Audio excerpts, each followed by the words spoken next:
Guys, welcome to Manas National Park. नुदों नोंथांमोना बे जादों थसेल' गंआरि गान्दा। बेखौ जोङो रैखाथि होनांगौ मानो होनब्ला बे जादों जोंनि आसामनि मुंदांखा जुनार गान्दा। बेनो जादों आसाम टुरिस्ट लड्स बेवहाय मोनसे नोजोर बोनो हानाय मोनसे न' बानायगासिनो दङ थानाय।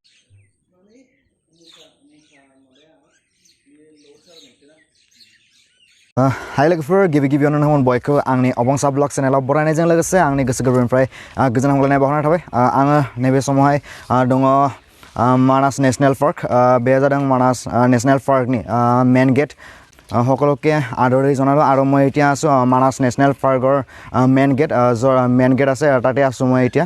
আৰু আপোনালোকক মই সম্পূৰ্ণকৈ দেখাবলৈ চেষ্টা কৰিম যে মানাস নেশ্যনেল পাৰ্কৰ যি সুন্দৰ পৰিৱেশ সেইটো মই দেখাবলৈ চেষ্টা কৰিম। তো নাইবাৰ থাকোঁ লোকবোৰ आं नोंथांमोन दिन्थिनो नाजागोन मानास नेशनेल पार्कनि नुथायखौ बेसे समायना नुथायखौ।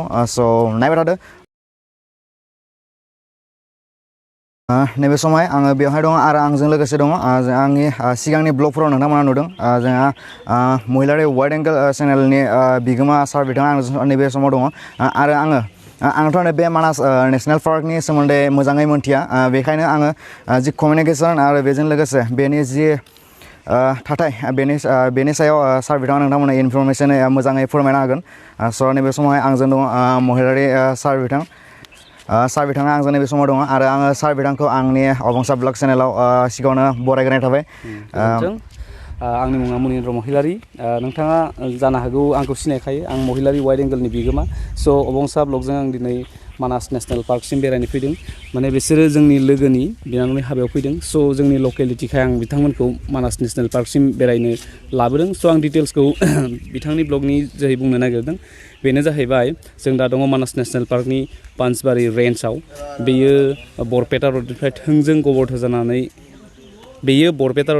थोंजों गबर्धना जानानै साहाथिंजाय 15निफ्राय 20 किल'मिटारनि गेजेराव दङ। लोगोसे बे पान्चबारि रेन्जनि मानास नेशनेल पार्कआ बाक्सा जिल्लायाव दङ आथिखालनि। थ' बेयो जोबोद पपुलार जानायनि मोनसे नुथायानो जाहैबाय बेयो टाइगार रिजार्भ फरेस्ट। इउनेस्क'आ बेखौ मोनसे समाव मानास नेशनेल पार्कनि बेखौ टाइगार प्रजेक्ट हिसाबै सायख'दों। थ' बेयो जोबोर मुंदांखा, बुहुमनि दाब जायगानिफ्राय बेवहाय बेरायनो फैयो। आथिखालाव नैबे समाव गोबां दावबायारिया इन्टारनेशनेल दावबायारि बिथांमोनजों लोगोसे लकेल जोंनि इण्डियानि दावबायारि बिथांमोना बेसिम फैयो। दा बिथांमोनखौ आं बेरायहोनो लाबोदों। स' नोंथांमोना नुगासिनो दं बे मानास नेशनेल पार्कनि मेन गेट। बेनिफ्रायनो चेकिंआ जायो। बे चेकिंनि जोहै नोंथांमोना बारलांनानै गासै 26 किल'मिटार थांब्लाथाय जोंनि इण्डिया आरो भुटाननि लास्ट बर्डार जायनि जाहैबाय मथनगुरि, बेखौ नोंथांमोना नायहैनो हायो। लोगोसे बेवहायनो जोबोर मुंदांखा लड्स, बेनो जाहैबाय मुसा लड्स होनोब्ला मानास नेशनेल पार्कनि नैबे बान्सबारियाव जोबोर मुंदांखा, रावबो मिन्थियै गैला जोंनि बे एरियायाव। स' बेखौबो बिथांमोना दिन्थिगोन। लोगोसे आं दिनै बिथांमोननो आंनि गाइड हिसाबै जाखिनिखौहाय दिन्थिलांगोन। स' नोंथांमोना ब्लग भिडिअखौ नायनानै माबोरै मोन्दों बे अबंसा इउटुब चेनेलनि जोहै कमेन्ट्सखौ बुंहर। लोगोसे इयुनाव आरोबाव मोजांनिख्रुइ मोजां बिथांमोना ब्लग दिन्थिदों बेखौ आं आसा फारियो। लोगोसे कमिउनिकेसना मोननै टाइपै फैनो हायो जोङो। फार्स्ट नियारेस्ट रेलवे स्टेशना जाबाय बरपेटा रड। थ' बरपेटा रड रेलवे स्टेशननिफ्राय थोंजों साहाथिंजाय गबर्धना कालपानि जानानै बेसिम मोनफैनो हायो। बियो नियार एबाउट एप्रक्सिमेटलि 15 to 20 किल'मिटार्सनि गेजेराव।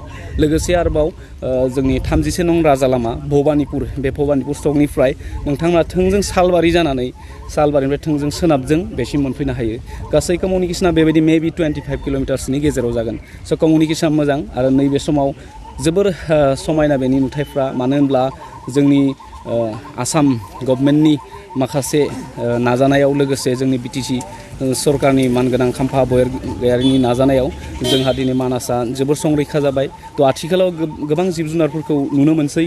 लोगोसे बेयो सेप्तेम्बर दानसोनिफ्रायनो बोसोरफ्रोमबो बेखौ बेखेवना होनाय जायो।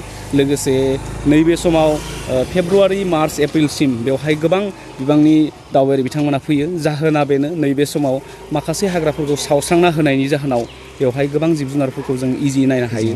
लोगोसे बेवहाय एलिफेन्ट साफारि बेवहाय फैनो हायो नोंथांमोना, एलिफेन्ट साफारि आरो थानायनि सुबिदा दङ। लोगोसे मथनगुरियावबो नोंथांमोना हर थाहैनो हागोन। बेवहायबो लड्स दङ मोनसे गभर्नमेन्टनिफ्राय। लोगोसे बेवहाय दासान्दि प्राइभेटै गोबां लड्सफोर जाबाय। थ' नोंथांमोना फै बेरायनो। थ' अबंसा बिथाङाबो दिनै जेसेबां हायो दिन्थिसै लोगोसे आं माखासेखौ आरो बुंबावना होगोन उनाव साबायखर सारनिसिम थेंक इउ नैबे समावहाय आं नोंथांमोननो दिन्थिनो नाजागोन जोंहा दिनै जों बेवहाय बेरायनो फैदों आरो बेरायनो फैनायजों लोगोसे मा मा नुगोन मा मा बोरैहाय गोजोननाय मोनगोन स' बेखौ आं नोंथांमोननो दिन्थिनो नाजागोन स' नायबाय थादो लोगोफोर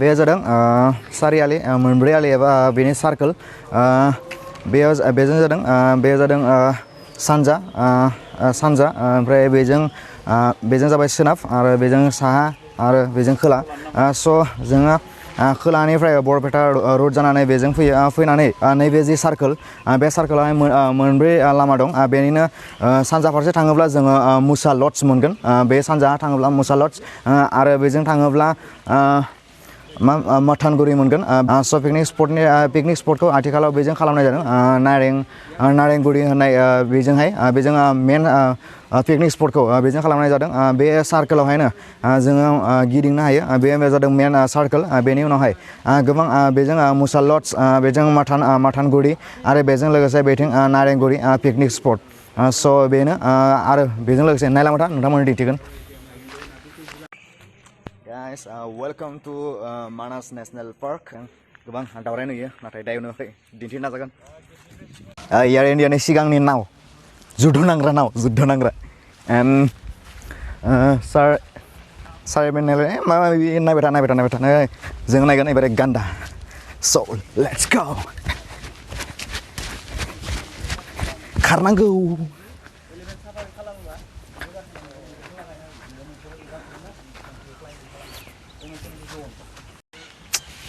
एलेभेन साफारि खालामबाय जों बे गोजौ गाखोनानै बेजों मैदेराव गाखोनानै साफारि माने गिदिंनो हायो आरो बेजों लोगोसे हाथिखि गालादो लाइफआव फार्स्ट टाइम खाथियाव गान्दा नायगोन स' let's go and see it माय गॉड गान्दा नोंसोर नुवा थेवबो आं नायगोन गोजानाव दङ आं नुवाखै खाथियाव फैनायखौ नेबाय थागोन जोङो खाथियाव फैनायखौ नेबाय थागोन नायगोन माने जोङो गान्दाखौ खाथियाव बेयो जादों गान्दा लोगोफोर गान्दा बेयो जादों गान्दा आरो जोङो खाथियाव फैनायखौ नेबाय थागोन बेखौ आजा जाबाय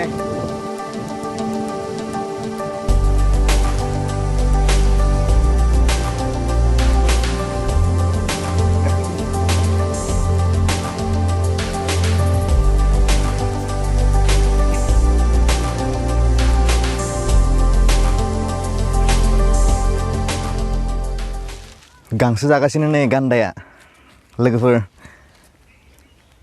नुदों नोंथांमोना बे जादों थसेल' गंआरि गान्दा माने सोर मुंदांखा आसाम स' मानास पार्कआवहाय दिनै फार्स्ट टाइम आं लाइफआव गान्दा नुदों स' भेरि बिग राइन'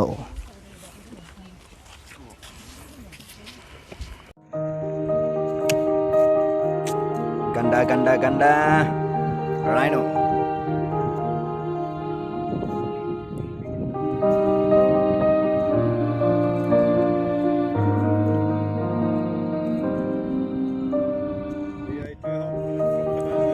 बेखौ जोङो रैखाथि होनांगौ मानो होनब्ला बेयो जादों जोंनि आसामनि मुंदांखा जुनार गान्दा आसामा जादों थसेल' गंआरि गान्दानि थाखाय मुंदांखा स' जोङो बेखौ सेभ खालामना लाखिनांगौ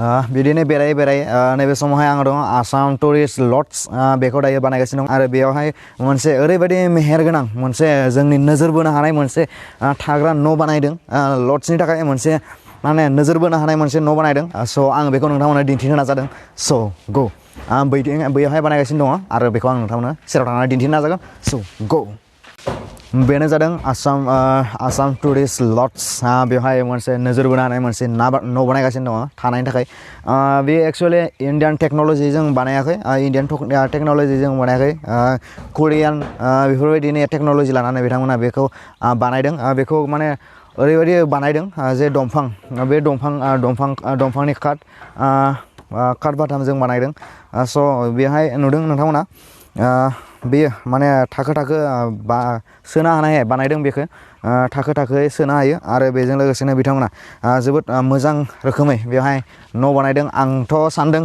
बेयाव थानो मोनब्ला जोबोद गोजोननाय मोनगोन ओरैबायदि माने मोनसे समायना मोनसे न' थानो मोनब्ला ओरैबायदि गोसोखौ माने खुसि मोनगोन स' थानो मोननायासो गेदेर खोथा नङा होमब्ला जुदिहाय नोंथांमोना मानासाव मालाबा बेरायनो फैयोब्ला नोंथांमोना फै मानासनि जे सार्कोल दं सारियालि दं बे सारियालिनिफ्राय जे जोङो सारियालिनिफ्राय सानजाहाथिं फैयोब्ला जोङो बे लड्सखौ मोनो आसाम टुरिस्ट लड्स बे टुरिस्ट लड्सखौ मोनो आरो नोंथांमोना फैयो बे मानासाव मालाबाफोर फैयोब्ला नोंथांमोना सानजा फारसेजों फैयोब्ला बेखौ मोनगोन आरो फैनानै थायाब्लाबो नायनानै थांफै ओरैबायदि माने मोनसे समायना न' बानायदों थानायनि थाखाय जे जों गोसोखौ गोजोन होनो हायो जोंनि गोसो बोनो हानाय मोनसे न' जोबोद समायना नांदों आंथ' सानदों इयुनाव बेफोरबायदि बानायनो हानायमोनब्ला होननानै सानदों आं गावखौनो माने स' नायबाय थादो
जोबोद मुंदांखा लड्स होननानै जोङो मोनथिदों गोबां सुबुंनिफ्रायनो जों मोनथिदों खोनानो मोनदों नाथाय आङो दिनै फाइनालि बेवहाय दंफैयो आरो फाइनालि आङो बेवहाय थानानै ओरैबायदि माने मोजां नांदों जे बेफोरबायदि लड्स आङो नुफेराखै दिनै आङो बेवहाय गोबां लड्सआव बेरायबाय बेफोरबायदिहाय आङो लड्स नुवाखै माने जोबोद मोजां मोनसे लड्स बानायदों बेवहाय गोबां सुबुङा थानो हानायनि सुबिदा दङ गोबां सुबुंनि सुबिदा खालामना होनाय जादों आरो मोनथिनाय बायदिब्ला आङो थानाय जानायनि बेबस्थायाबो जोबोद मोजां गोबां रोंखा राखा संगिरि बिथांमोना दङ बेवहाय आरो गोबां सार्भिसिं सिस्टेमाबो गोबां मोजां होननानै आङो मोनथिनो मोनदों स' नोंथांमोना जुदि मालाबाफोर फैयोब्ला मानासाव फैयोब्ला नोंथांमोना हर थानानै बेनि नुथायखौ मोनानि भिउखौ नोंथांमोना लानो गोसोब्ला बेवहाय हर थालांनो हागोन आरो मोनसे खोथा जोंहा बेवहाय नेचारेल जों बानायनाय बेवहाय डास्टबिन बाहायनाय जादों मानो होनब्ला जोङो डास्टबिनखौ बाहायनांगौ नोंथांमोना आङो नैबेयावहाय दङ आङो दासिमबो बेवहाय दाखोर दाला नुवाखै जोबोद मोजां मोनसे लड्स होननानै आङो बुंदों आरो बेयो थारैनो जोबोद मोजां मोनसे लड्स आरो नोंथांमोना नुदों बेफोरबायदिहाय गोबां जायगायावहाय बेफोरबायदि डास्टबिन बाहायदों बेफोरबायदि प्लास्टिक बा गारनो थाखाय नेचारेल जोङो औवाजों बानायनाय बेफोरबायदि डास्टबिन बाहायदों जोबोद गोग्गाथाव बेबो मोनसे आरो बेजों लोगोसे नै बेफोरबायदिहाय जोङो न' नुगोन थानायनि थाखाय स' आं नोंथांमोननो दिन्थिनो नाजागोन बेफोरबायदिहाय जोंहा थानायनि बेबस्था दङ बेवहाय नोंथांमोना रेन्टआव लानानै बेवहाय थानो हागोन स' जोबोद समायना मोनसे नुथाय स' गाइस गोजोनदों गावखौनो मानो होनब्ला दिनै आङो बेफोरबायदि नुथायखौ आङो दिनै नुदों लाइफआव स' जोबोद मुंदांखा लड्स मुसा लड्स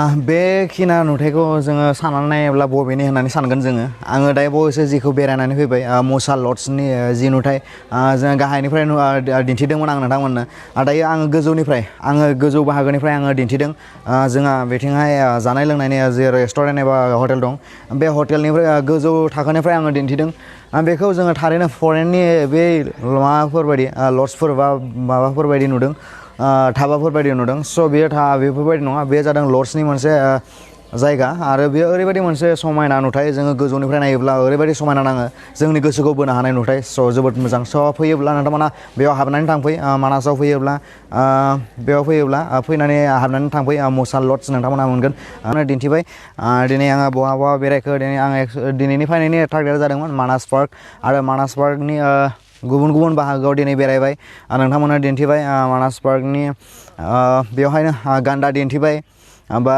गुबुन जिबिफोर दिन्थिबाय बेजों लोगोसे मसा लड्स दिन्थिबाय आरो गोबां जोंनि आसाम टुरिजिमनि जि लड्स बानायनाय बेफोरखौ आं नोंथांमोननो दिन्थिबाय स' नोंथांमोना बोरैहाय नांखो आंनि कमेन्ट सेक्सनाव कमेन्ट खालामना फोरमायहर सोरबाफोर आंनि चेनेलाव गोदानब्ला आंनि चेनेलखौ साबस्क्राइब खालामनायजों लोगोसे खाथियाव थानाय बेल आइकनखौ थुनानै जाहाथे आंनि इयुनाव फैबाय थानाय भिडिअसफोरनि नटिफिकेसन नोंथांमोननि सेराव नुजाथियो स' बेखौनो बुंनानै आंनि दिनैनि जि ब्लग बे ब्लगखौ एसेयावनो फोजोबनो सानबाय स' आसा खालामदों इयुनाव फैबाय थानाय गुबुन ब्लग्सफोराव नोंथांमोन बयखौबो लोगो मोनगोन स' बाय लोगोफोर इयुननि ब्लगाव लोगो मोनसिगोन स' बाय